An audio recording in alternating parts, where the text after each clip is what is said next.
सबको जय मसीह की। मैं परमेश्वर का धन्यवाद देता हूँ।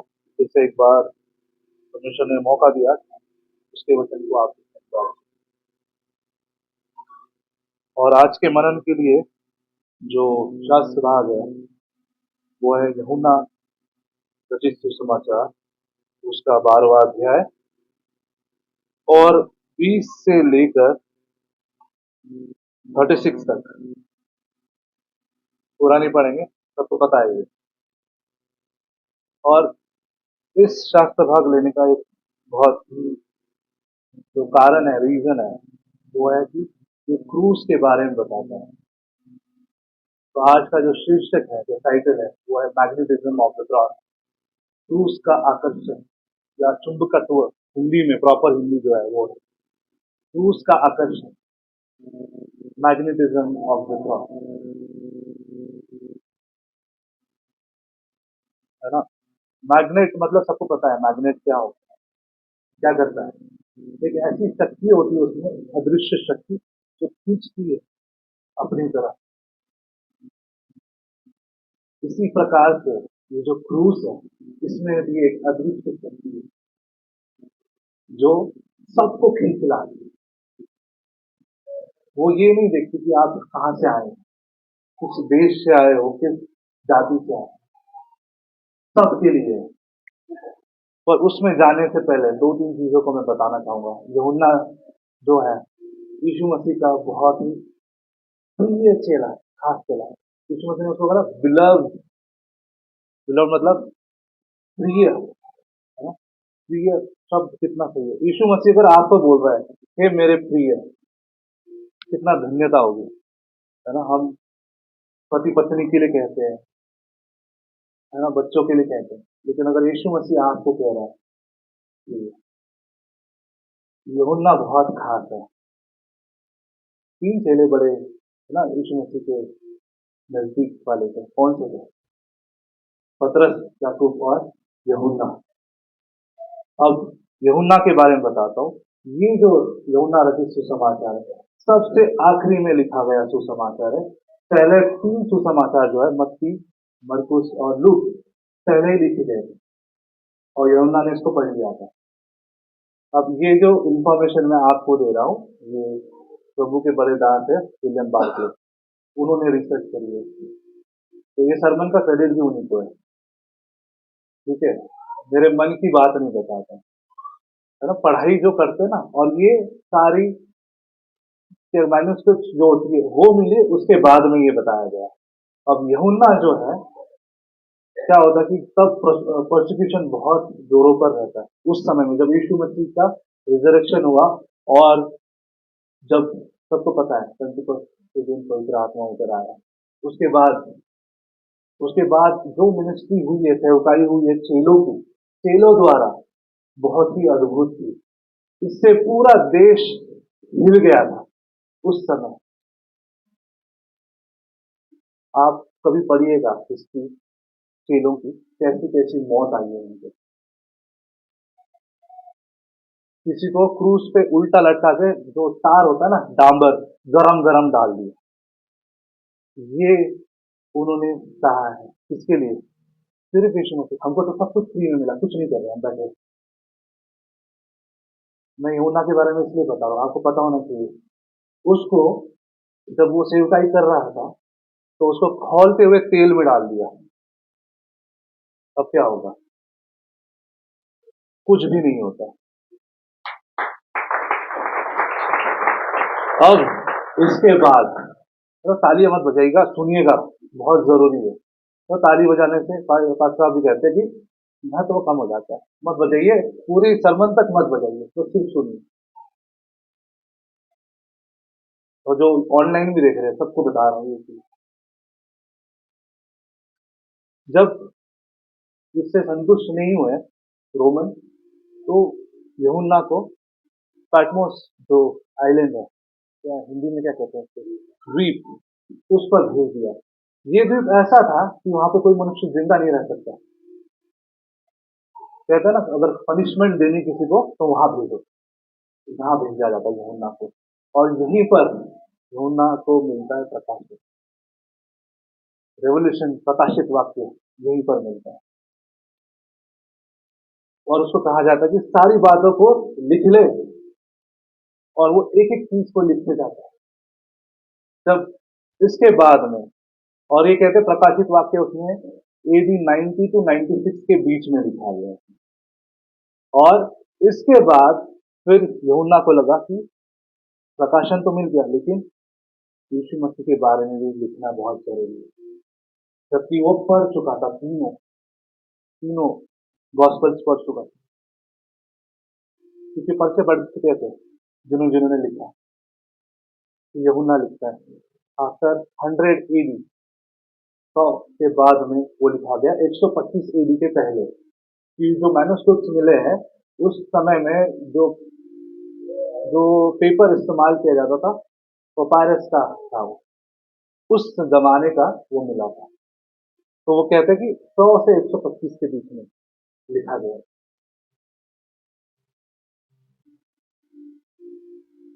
मत्ती, मरकुस और लूक ने यीशु मसीह के बारे में बहुत कुछ लिखा। मत्ती ने पूरी जीनियोलॉजी लिखी, लेकिन यूहन्ना शुरुआत करता है, उसको एक चीज बड़ी पसंद है, इन द बिगिनिंग, आदि में परमेश्वर का क्या था, वचन। वचन कौन है? यीशु मसीह खुद।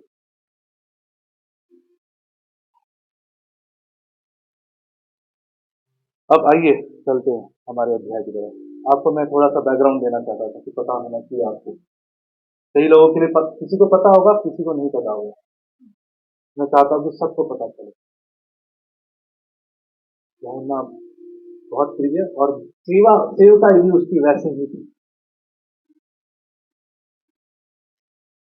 आइए, 20 वचन के पहले एक आपको हेडिंग दिखेगी, शीर्षक दिखेगा, वो है यूनानियों का यीशु को ढूंढना। अब इसके पहले थोड़ा सा ले जाता हूँ आपको। इसके थोड़े देर पहले क्या होता है, यरूशलेम में यीशु मसीह की एंट्री होती है। पाम संडे मनाते ना, उसके पहले भी और एक चीज घटना घटित होती है। लाजरस को यीशु मसीह जिलाता है। मुर्दों में से जिलाना कोई आसान बात नहीं। फिर यीशु मसीह का, वो उसका प्रिय दोस्त लाजरस सब कुछ करता है, वो सिर्फ परमेश्वर की महिमा के लिए। जब उसके पास खबर आती है यीशु मसीह के पास में, तो कहता है कि वो सोया है। चेलों को ऐसा लगता है कि जो शारीरिक नींद हम लेते हैं वो सोया है, तो साफ स्पष्ट कर देता है यीशु मसीह के बाद। आप पढ़िएगा बाद में कि सोया नहीं है, मर गया है। जब बीमार था तो यीशु मसीह कहता है कि अभी नहीं, बाद में, क्योंकि उसके द्वारा परमेश्वर की महिमा होगी। अब इसके बाद में, अब किसी ने मुर्दों में से जिला दिया तो क्या होगा? बड़ी भीड़ उसके पीछे। जब यीशु मसीह यरूशलेम में एंटर करते हैं तो क्या होता है? पाम संडे के दिन हुजूर की डालियां ढाली जाती है, गधे पे बैठते हैं। सबको पता ही है। मैं क्रूस का महत्व कम नहीं कर रहा, बढ़ा रहा हूं। एंट्री होने के बाद में अब सबको पता चलिए, अब ये यूनानी कौन है? ग्रीक। यूनानी मतलब ग्रीक होता है। जैसे हम कहते हैं अन्य जाति, वैसे यूनानी जो है उस समय ग्रीक, क्योंकि सारी चीजें यहाँ पर किसके लिए हो रही है? यहूदियों के लिए हो रही है। तो परमेश्वर का सुसमाचार जो है सिर्फ हम तक नहीं, या यहूदियों तक सीमित नहीं था, सबके लिए है, सबके लिए, कोने कोने तक।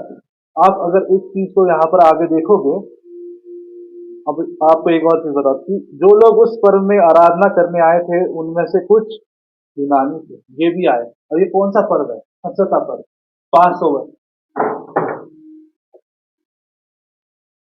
फसह का पर्व के बारे में सबको पता है, मूसा द्वारा दिया गया। मूसा द्वारा मतलब परमेश्वर ने मूसा को बताया कि मैं तुमको यहाँ से, मिस्र से छुड़ाकर प्रॉमिस लैंड इजराइल में ले जाऊंगा। इसलिए वो फसह का पर्व था। 10 पीढ़ाएं आई। तो बताएगा आखिरी पीढ़ा कौन सी थी?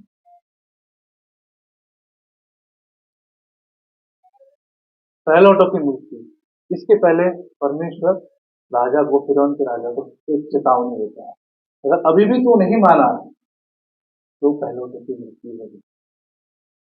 फिर परमेश्वर उसका दिल कठोर कर देता है, मन कठोर कर, और वही चीज होती है ये वहां से आए पद का पद, क्योंकि परमेश्वर ने इजरायलियों को उस दासत्व से छुड़ा के फ्रीडम,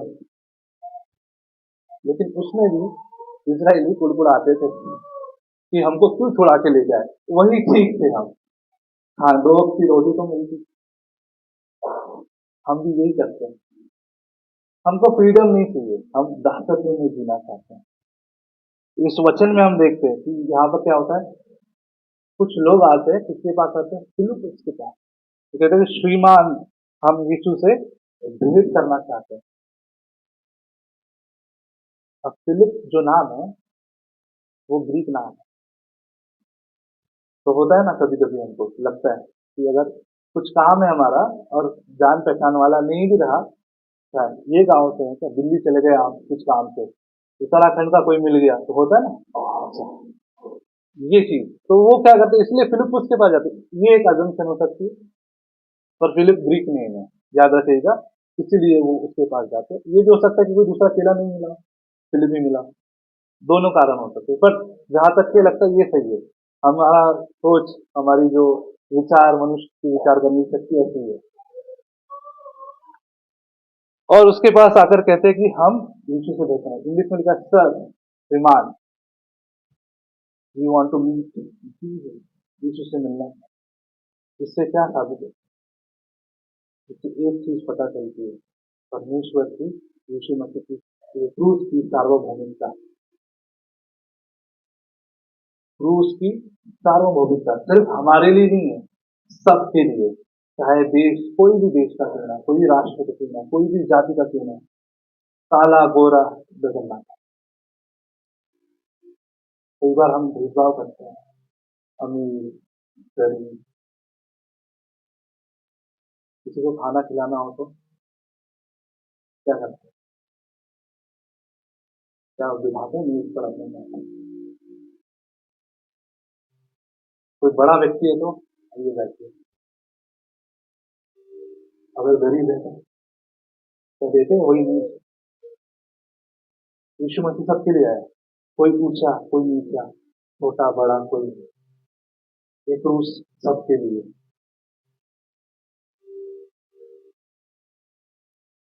केवल मेरे और आपके लिए नहीं, हम भी आए अन्य जाति उस क्रूस की ओर देखते हैं। अगर वो जान परमेश्वर यीशु मसीह ने नहीं दी होती उस सलीब पर, आज हम यहाँ नहीं देते। कितना अद्भुत प्यार, मैं मेरे प्यार वाले टॉपिक को ही कंटिन्यू कर रहा हूँ, और एक सवाल पूछा था मैं कि यीशु मसीह ने कौन सा आखिरी आश्चर्य काम किया, तो उसके बाद भी किसी ने नहीं बताया मुझे, मैं बता देता हूँ, चलो ठीक है। एक चेला क्या करता है, 5 साल के, तो यीशु को पकड़ने आता है, लगा देता है, आखिरी रिजर्वेशन अलग चीज है, ये आखिरी मिला था। मैं कभी भी मेरी आधी बातों को रखता नहीं, पूरी रखता हूँ, याद आ गई इसको बता दिया।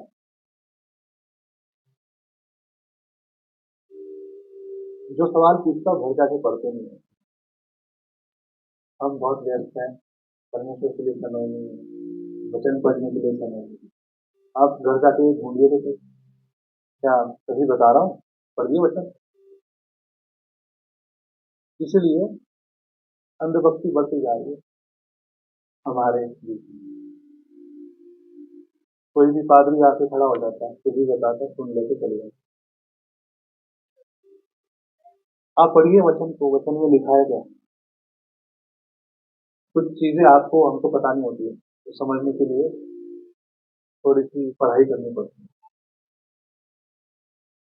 वचन से परिणाम, क्रूस की सार्वभौमिकता परमेश्वर सबके लिए रखते हैं। ये 20 से 22 वचन तक हम देखते हैं। अब फिर 22 वचन में कहता है, फिलिपुस ने आकर आंद्रियास से कहा, तब आंद्रियास और फिलिपुस ने जाकर यीशु से कहा। कि कोई आया है मिलने आपसे।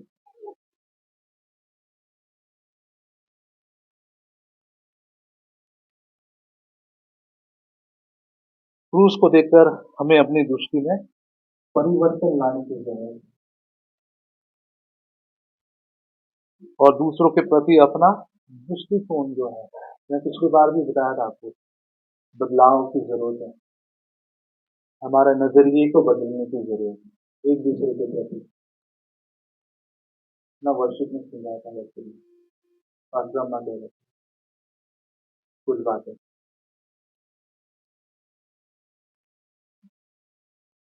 यहाँ पर ऐसा कोई है व्यक्ति जिसमें पाप नहीं है? कोई है भी नहीं, कोई नहीं। सब नहीं पाप और इसी से छुटकारे के लिए यही उद्धार है। यीशु मसीह ही उद्धार है और इस उद्धार को बनाने के लिए रोज हमको उद्धार की जरूरत पड़ती है, रोज वचन पढ़ना पड़ता है। एक और चीज बताऊंगा और फिर दूसरे पॉइंट की तरफ चलते हैं। हम में से कितने लोग ड्यूटी पर जाते हैं, काम पे जाते हैं, ऑफिस, हाथ उठाइएगा, देखना चाहते हैं। बहुत बढ़िया। अगर सुबह 9 बजे का है तो आप कितने बजे जाते हैं? पंच टाइम कितना होता है? 5-10 मिनट पहले। टीचर होंगे तो उनको बड़ा अच्छे से पता होगा। बड़ी खेत की बात है। मैं जब से यहाँ आया हूँ, कुछ ही लोग हैं जो समय पर आते हैं, समय से पहले भी आ जाते हैं। परमेश्वर के प्रति हमारी कोई वफादारी निष्ठा नहीं है। काम पे तो सही समय पे चले जाओगे, पैसा मिल रहा है, यहाँ पे जीवन मिल रहा है, फिर भी नहीं आ रहे। कॉलेज जाने वाले समय पर जाते हो क्या?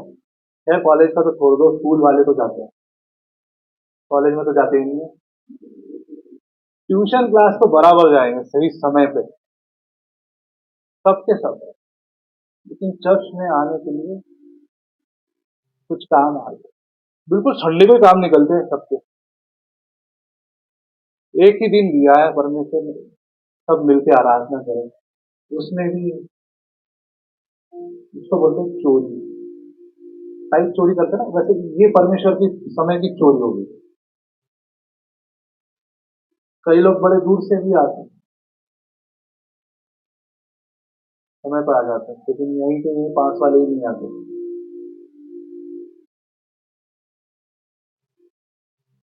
तो मैं मेरा एग्जाम्पल नहीं दूंगा, हम तो जब नागपुर में था 60-70 किलोमीटर दूर जाना पड़ता है चर्च लेने में। तो कितने बजे सुबह उठ के जाना पड़ता है। आप तो यही है देहरादून, जो दूर से आते हैं उनकी बात अलग है, फिर भी वो भी जल्दी आ जाते हैं, अभी नहीं आते। यहीं से देहरादून में, देहरादून ज्यादा बड़ा नहीं, 15 किलोमीटर से ज्यादा नहीं होगा। इतना ही है देहरादून, इतना तो देख लिया मैंने, इतना घूम लिया कि 15 किलोमीटर से ज्यादा नहीं है। नागपुर आओगे तो पता चलेगा कितना है। एक कोने से एक कोने में जाने में 2-2 घंटे लग जाते हैं।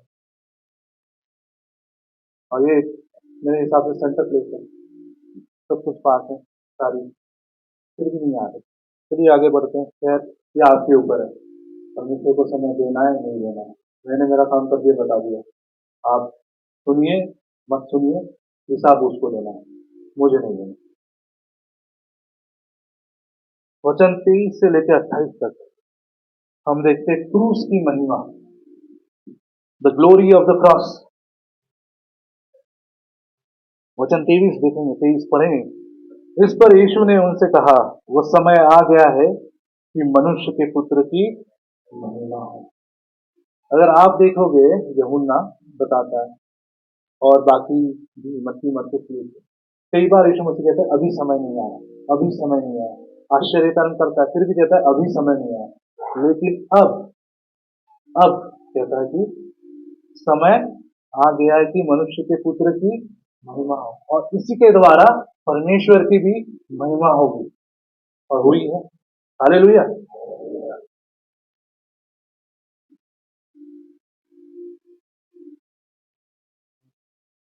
यहाँ पर वो किसके बारे में बता रहा है? अपनी भविष्यवाणी कर रहा है, अपनी मृत्यु के बारे में पहले से बता दे रहा है कि अब मृत्यु का समय आ चुका है। इसके बाद हुआ पकड़ाया गया, उसके खुद के चेले ने यहूदा स्कूल, हम भी पकड़वाते हैं यीशु मसीह को रोज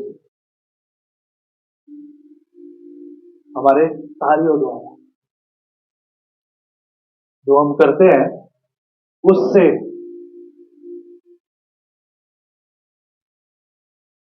वचन 24 में देखते हैं, मैं तुमसे सच सच कहता हूं कि जब तक गेहूं का दाना भूमि में पड़कर मर नहीं जाता वह अकेला रहता है, परंतु जब मर जाता है तो बहुत फल लाता है।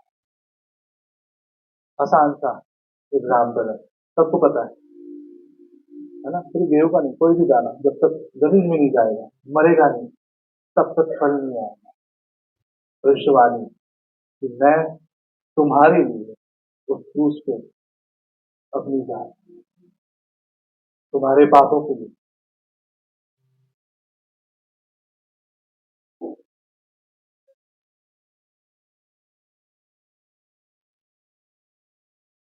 पर इस मृत्यु से कुछ खत्म नहीं होने वाला, यहाँ से तो शुरुआत है। यीशु के मृत्यु से ही सारी चीजों की शुरुआत है। जैसे कहा था, जैसे भविष्यवाणी हुई है, सटीक सटीक भविष्यवाणी, जितनी भविष्यवाणियां पुराने नियम में पूरी हुई थी सारी की सारी यहाँ पर हम देखते हैं पूरी हुई थी। यीशु मसीह भी यहाँ पर यही कहते हैं, जब तक मैं नहीं मरूंगा तुम्हारे और मेरे लिए, तब तक फल नहीं आएगा। और आज हम जहाँ बैठे हैं ना, ये परमेश्वर यीशु मसीह की मृत्यु का फल है। सिर्फ हम ही नहीं, जितनी जहाँ पर आराधना है वो यीशु मसीह के मृत्यु का फल है। कई बार कहते हैं कि मैं तुम्हारे लिए जान दूंगा, लड़का लड़की को, ज्यादातर ये होता है। यहाँ पर यीशु मसीह ने सबके लिए दे दी। वो सिर्फ कहने की बात होती है ना? जवानों को समझ में आ रहा होगा है कि कहने के लिए कहते हैं कि जान दे दूंगा, इतना प्यार करता हूँ, बाद में पता चल रहा है कितना प्यार करता हूँ। अट्रैक्शन, आकर्षण कुछ समय का होता है, पर यीशु मसीह का प्रेम जो उसने किया हमारे लिए वो सार्वकालिक है।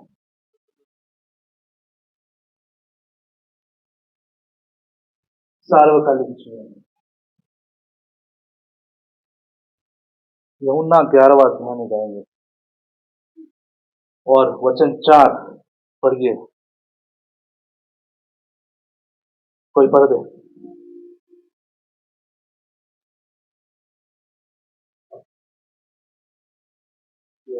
यीशु ने कहा यह बीमारी नहीं थी, परंतु परमेश्वर की महिमा के लिए है, इसके द्वारा परमेश्वर के पुत्र की महिमा हो। क्या बात!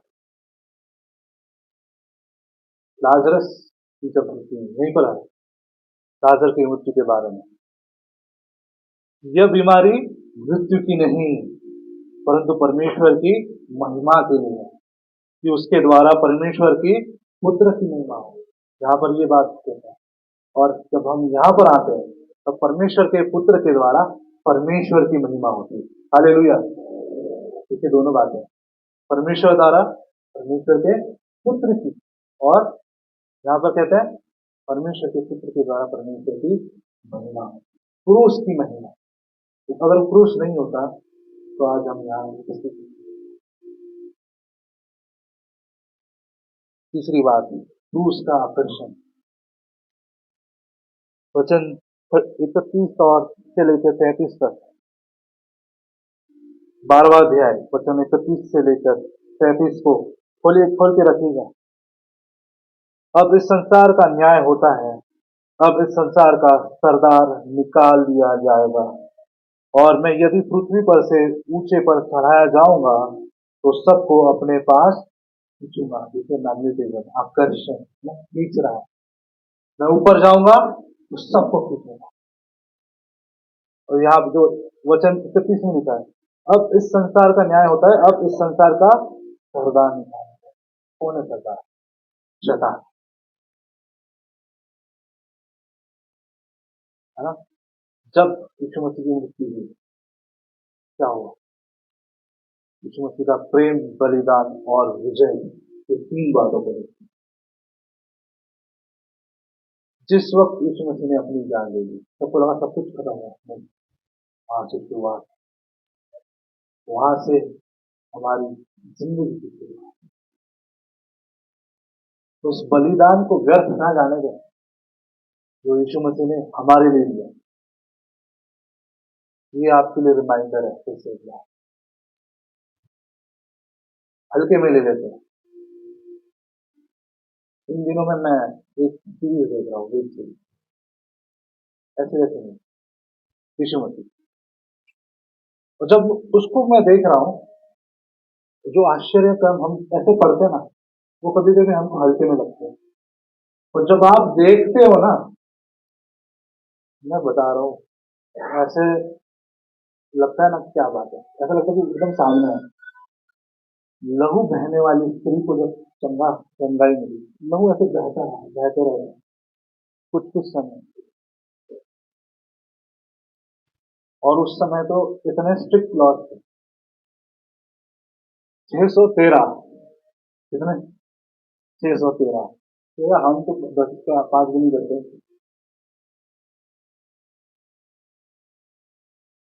शुद्धिकरण के लॉ बहुत ही कठिन है। अगर कोई नगर में आ जाए, नहीं आ सकते।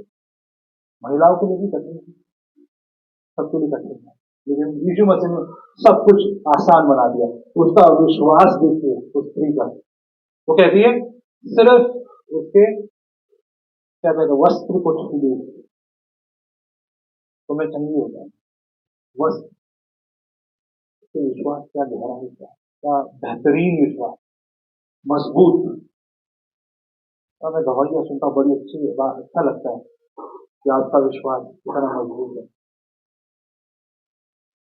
तो इस स्त्री का विश्वास है, सिर्फ मैं छू लूंगी, देखे जाके दचोजन चारों पांच देती, ये वो देखने से अच्छा है परमेश्वर में समय देता है। सारी बातें जो वचन में वैसी की वैसी नहीं मिलेगी, कुछ चीजें उन्होंने रिसर्च करके निकाली और देखिए, मजा आता है यीशु मसीह के संग रहने में, मजा आता है।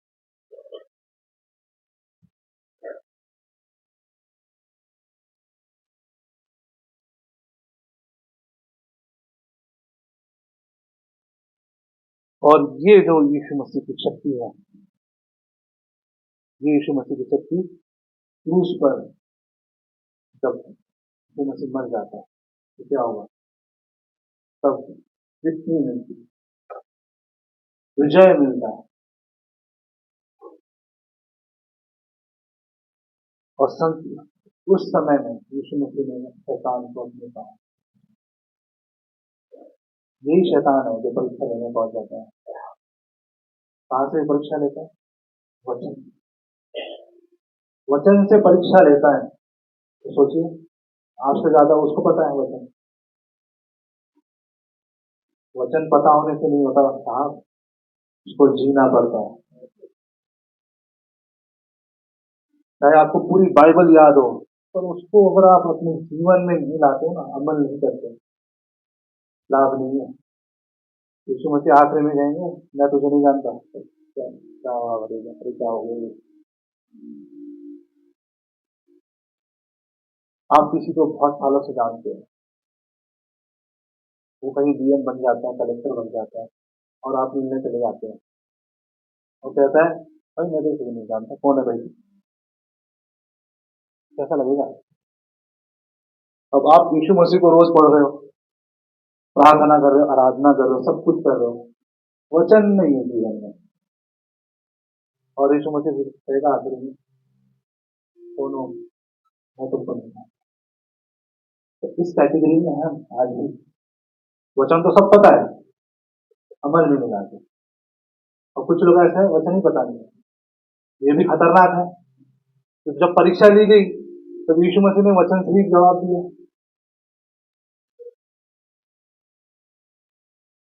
है ना। मैं दोनों बात पूरी करके छोड़ता हूँ, आधी नहीं, आधी खतरनाक होती है। वो कहता है ना आधा अधूरा ज्ञान, क्या कहते हैं हैं? नाक के लिए, हाँ, आधा अधूरा ज्ञान पूरा होना चाहिए। तो जिनको बाइबल पता है लाइए अपने जीवन में, अमल करिए, प्रैक्टिस करिए। जिनको नहीं पता आज से अभी से शुरू करिए, अभी भी मौका मिला है।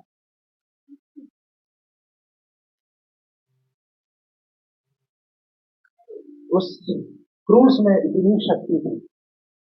आपको मैं एक बात बताता हूँ, कॉन्स्टेंटाइन जो बादशाह बाद में हुआ, लेकिन उस पर वो दिखता है कि क्रूस लेके चलेगा युद्ध में, और ये सही बात है, झूठी बातें नहीं बताया है, युद्ध में चलेगा। और वो सारे जितने उसके हथियार है, औजार है, हर एक के ऊपर क्रूस लगाता है, क्रॉस पे लगाता है। आर्मी छोटी है, लेकिन वो हर एक युद्ध को जीतते हुए जाता है। विश्वास देखिए, उसकी माँ जो है वो वो क्रूस को, जो यीशु मसीह को सलीब पर लटकाया गया था, उसको ढूंढने निकल जाती है। तो तीनों मिल जाते हैं। अब कैसे पता चले कौन सा यीशु मसीह था? दो तो चोर हो गए थे, एक बीमार मरने पर है, व्यक्ति मरने पर है, अब मर जाएगा, उसको लेके आते हैं। वो बोलती है रखो क्रूस पे, पहला क्रूस पे कुछ नहीं होता, दूसरे क्रूस पे कुछ भी नहीं हुआ, जब वो तीसरे क्रूस पे जैसे ही रखते हैं वो उठ खड़ा होता है। हालेलुया। ऐसे मिराकल तब भी हुए, आज भी होते हैं। विश्वास की बात है, तो क्रूस हमको खींच रहा है, वो सलीब हमको खींच रही है। लेकिन यही सलीब यीशु मसीह के पहले कलंक और पीड़ा की थी। आपको पता है फसह का पर्व दिन क्या होता था? बरनबा बरब्बा को छोड़ दिया यीशु मसीह के बजाय, है ना। लोगों ने बोला बरब्बा को छोड़ दो, तो उस दिन ऐसे ही होता था कि जिसको छोड़ दिया उसको खुल गया, लेकिन जिनको है वो सलीब के ऊपर टंगा के बिल्कुल ऐसे ही सीधे मार, तो वो पीड़ा, क्लेश, कलंक का प्रतीक था। लेकिन यीशु की मृत्यु ने उसको महिमा दे दी, सार्वकालिक महिमा।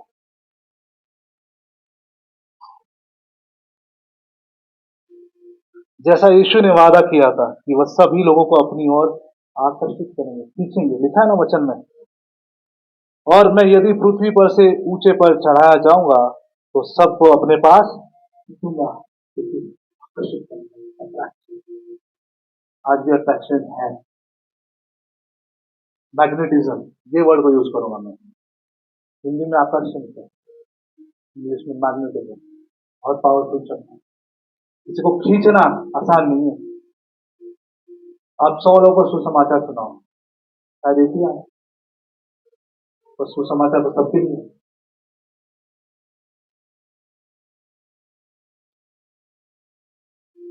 अब ये क्रूस के प्रति हमारी प्रतिक्रिया कैसी है? रिस्पॉन्स टू द क्रॉस, हमारा रिस्पॉन्स कैसा है? वचन 34 से 36,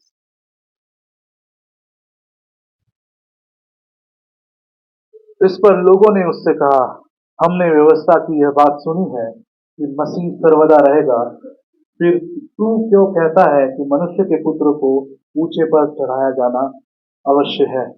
यह मनुष्य का पुत्र कौन है?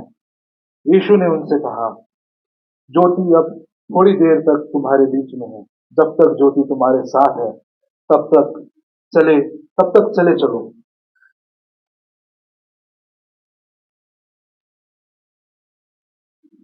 ऐसा न हो कि अंधकार तुम्हें आ घेरे। जो अंधकार में चलता है वह नहीं जानता कि किधर जाता है। जब तक ज्योति तुम्हारे साथ है, ज्योति पर विश्वास करो, ताकि तुम ज्योति की संतान हो। बहुत बड़ी बात। यहाँ पर लिखा है, यह मनुष्य का पुत्र कौन है? पूछ रहे हैं कि कौन है मनुष्य का पुत्र।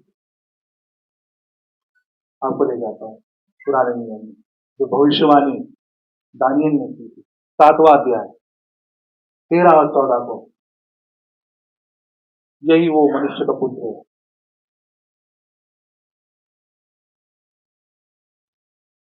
अगर आप चारों गॉस्पेल को पढ़ेंगे, 80 से 88 के करीबन यीशु मसीह इस बात को कहते हैं कि मैं मनुष्य का पुत्र हूँ। और पता है, ये बात जो है मनुष्य का पुत्र सबको समझ में इसलिए आई क्योंकि दानियल भविष्यवक्ता ने उस समय पहले ही प्रोफेसी कर दी थी। कोई निकाले दानियल 7वां अध्याय 13-14।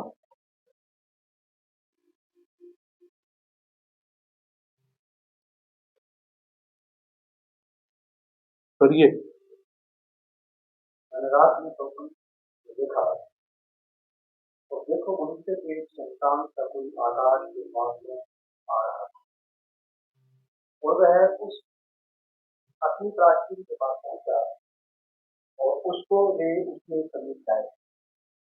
तब उसको ऐसी प्रभुता, महिमा और राज्य दिया गया कि देश देश और जाति जाति के लोग और भिन्न भिन्न भाषा बोलने वाले सब उसके अधीन हों। उसकी प्रभुता सदा अटल और उसका राज्य अविनाशी है। वहां पर लिखा मनुष्य की संतान। ट्रांसलेशन थोड़ा डिफरेंट है, पर जहाँ इंग्लिश में पढ़ोगे तो सन ऑफ मैन लिखा है। और इनको यहूदियों को समझ आया, सबको समझ आया कि मनुष्य का पुत्र कौन है, क्योंकि वो भविष्यवाणी दानियल ने की थी कि मनुष्य का पुत्र आएगा और अनंत काल के जीवन के लिए ले जाएगा। पहले समझ रहे थे, बाकी लोग समझ रहे थे कि यहीं पर आएगा धरती पर। कई बार हम भी यही सोचते हैं कि यहीं पर है, नहीं, अनंतकालिक जीवन सुबह नहीं आकाश नहीं पृथ्वी। हमारा रिस्पॉन्स कैसा है उसके प्रति, यीशु मसीह के प्रति, परमेश्वर के प्रति क्या कह रहे हैं? कईयों ने विश्वास किया जब लाजरस को जिंदा किया गया, उसके बाद जितने यहूदी भी थे, जो फरीसी थे, उन्होंने भी विश्वास किया। कई फरीसियों ने विश्वास किया, कुछ लोगों ने नहीं किया। व्यवस्था में पड़े रहे, अटके हैं। आपकी धार्मिकता व्यवस्था से नहीं आएगी, विश्वास से आएगी। अगर हम अपने आप को धर्मी समझते हैं तो विश्वास की बहुत जरूरत है। उस क्रूस के प्रति हमें प्रतिक्रिया देने की आज जरूरत है। उस बलिदान को याद करने की आज जरूरत फिर से है। गुड फ्राइडे आ रहा है। आपको एक बार बता, पसका पर्व मनाया जाता है 14वें दिन। कौन सा महीना? कहते अभी या फिर निसान उनकी भाषा में। लेकिन अगर हम हमारा देखें अभी, तो वो होता है मार्च और अप्रैल के बीच, 14वें दिन, 14th दिन। इसलिए हम इसी समय में गुड फ्राइडे और ईस्टर को मनाते हैं। ईस्टर कहना थोड़ा मैं पसंद नहीं करता हूँ, रिजरेक्शन डे होता है। उसके पीछे एक कारण है। ईस्टर जो नाम आया है वो एक स्टोरी थी जो गॉडेस थी, उसके ऊपर आप आगे पढ़ सकते हैं इसको। तो रिजरेक्शन डे हिंदी में क्या कहेंगे? पुनरुत्थान दिवस मनाएंगे। तो कोशिश करिएगा ईस्टर नाम है। रिजरेक्शन डे बड़ा आसान है।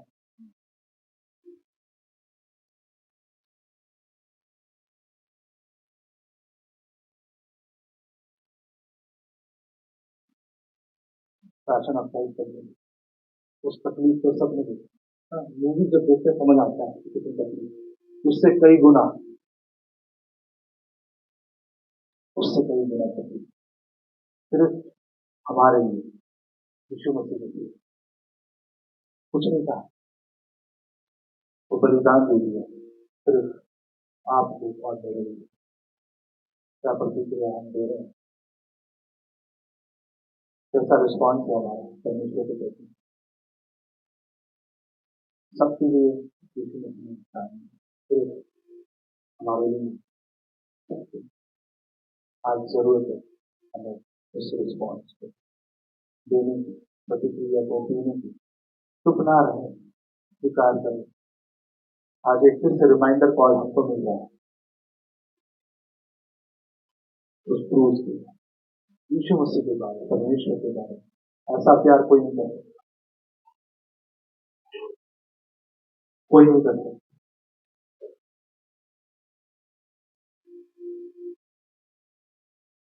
आज मैं आपको एक आह्वान देना चाहता हूं,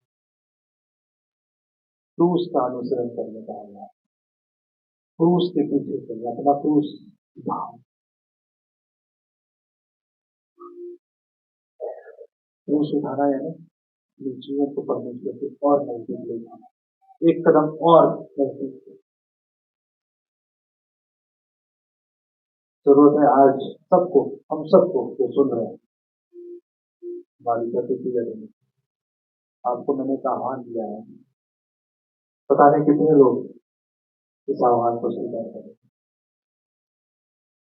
आंखों को बंद रखें, आइए हम सब आंखों को बंद करें और उस क्रूस के आह्वान को, उस क्रूस की शक्ति,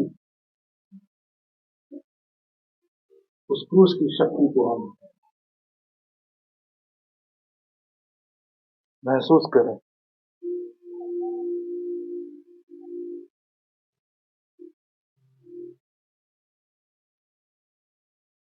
उसके बलिदान को महसूस करें।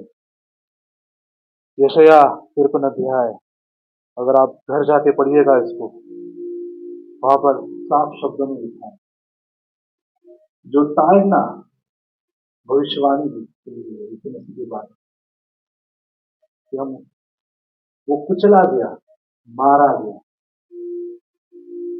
उसमें कोई सुंदरता नहीं थी, केवल और केवल हमारे लिए। कृपया यहाँ आना देते, अपनी आंख को परमेश्वर की ओर लगाएं।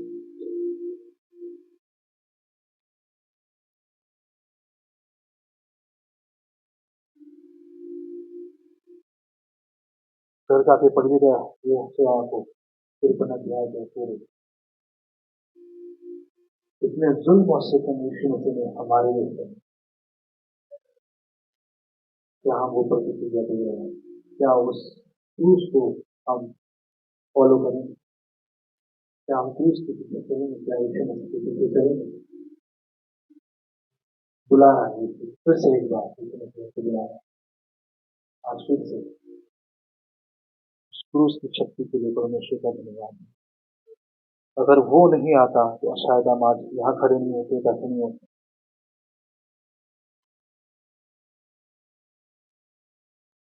पिता, हम धन्यवाद देते हैं प्रभु जी आपके इस बलिदान के लिए। प्रभु आपने प्रभु जी हमें सिर्फ हमारे पापों के लिए उस क्रूस पर अपनी जान दी। प्रभु जी यहाँ बैठे हर एक को प्रभु मैं नहीं जानता हूँ कि मन में क्या कर रहा है, इससे बात करें कि वो अपने हृदय को, मनो को खोल दे और आपके पीछे अनुसरण करने वाले बने, आपकी उस क्रूस के पीछे चलने वाले, उस क्रूस को उठाने वाले। धन्यवाद होते तो जी हर एक बैठे हुए हमको जो देख रहे थे सबको तेरे हाथों में सौंपा दे। हमारा रिश्ता प्रभु जी आपके साथ और बढ़ाए, हमारे पापों की क्षमा करें जो हमने किए हैं। धन्यवाद देते आपके बलिदान के लिए, उसके द्वारा हमें हमारे पापों की क्षमा करें। धन्यवाद हो प्रभु, आप अद्भुत शक्तिशाली करने के लिए हुआ। धन्यवाद। और एक बात है, सारा आदर मान नहीं मानते, लेकिन आप आपको ही देते हैं और प्रार्थना को यीशु नासरी के नाम से मांगते सुने गए दीजिए। धन्यवाद।